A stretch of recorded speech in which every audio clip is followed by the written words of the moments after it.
Good day, man. Do we have something cool today with the Carlinkit Carplay AI Box?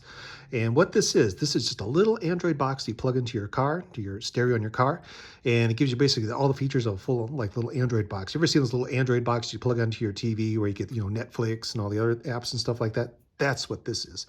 And so basically, it gives you Google Play, all the apps you ever wanted, and plugs into your car. So pretty cool. And where this is really cool, and I'm going to show you here in a second. If you're traveling around and you have a bunch of people in the car, and everybody's got their little cell phone on, they're trying to watch a movie. This lets you watch it all on one screen, and everybody can enjoy the movie. Or if you want to surf the internet, everybody can kind of see the screen. So really cool. It comes in a nice little box, and it comes with a couple little cables. And here's a little Android box. Look how small that is. Very light, small. And that's Android 12.0.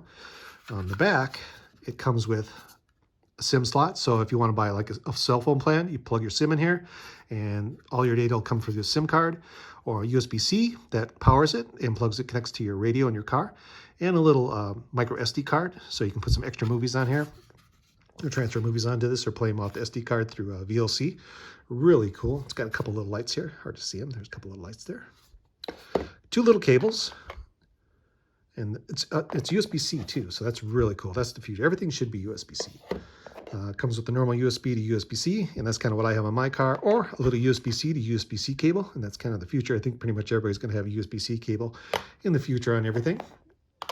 And that's what you get in the box, and a little manual. And the manual, you can say there's not a lot to it. Well, it's only 2 pages long in English. And it basically just kind of shows you how to connect it. Basically, plug it into your car, connect it, and you're going. There's some other little things you're going to want to do. You're going to put in your password for your Google Play or create a Google Play account, a Google account. That way you can update your apps, and all that stuff works really well. But I tell you what, let's go plug it in the car and take a look at it. In the little USB-C cable, plug it in that way. And I have a USB 2.0 connector on here, but it does come with a C-to-C connector for modern cars. This is a little bit older car, 2019, I believe. Let me just plug it in the port. And you'll see she kind of starts to boot up. It's got some little dim lights under here, which is kind of nice. You don't want a bright LED light blaring in your face. Just enough to see it's working. And we'll kind of put him down here, and we'll go back up to the phone. And what we'll do, we'll let him turn on. Let's see.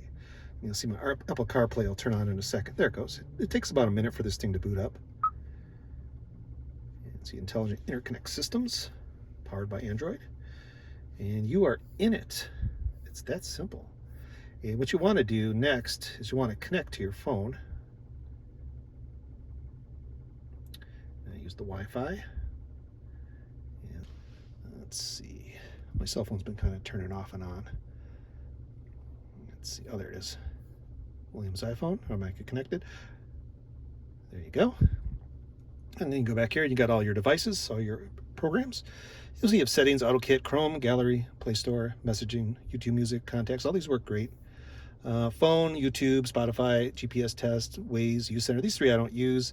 Netflix, ES Explorer. You can see over here, VLC. And I did already put Prime Video on there because the Play Store works just fine.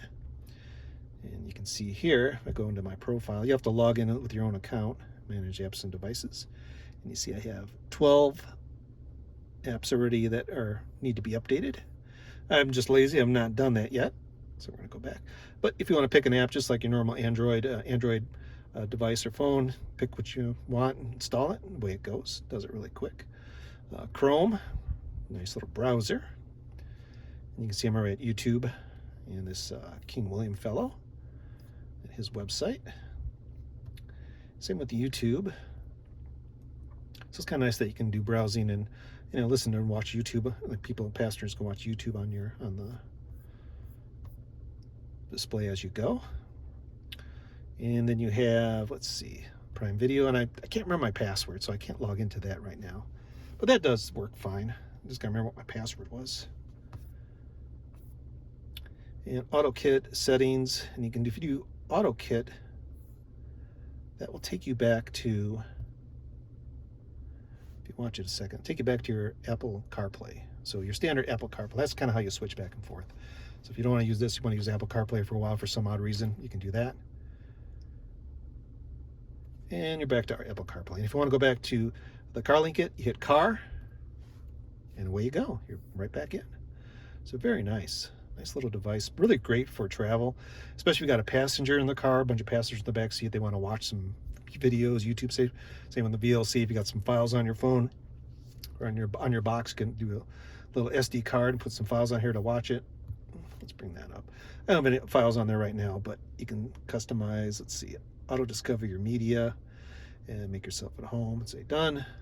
And then you can search, just if you use VLC before, you pretty self-explanatory. Browse, find the movie you want to watch and watch it. So that's kind of a cool little feature, especially if you don't want to use up some data. You just want to watch some media that's on the Carlinkit. Great way to do it. But all in all, I'm kind of impressed. I'm going to do some traveling this Friday, I believe.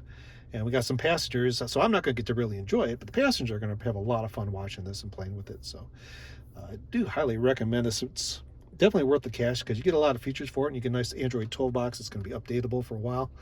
Nice little device, especially if you have an older car that doesn't support a lot of cool stuff. A lot of these features. This is about the only way you're going to get these features on this car is with one of the little Android boxes. So all in all, very nice. So anyway, I hope you guys enjoyed the video. That's you guys. Have a great day.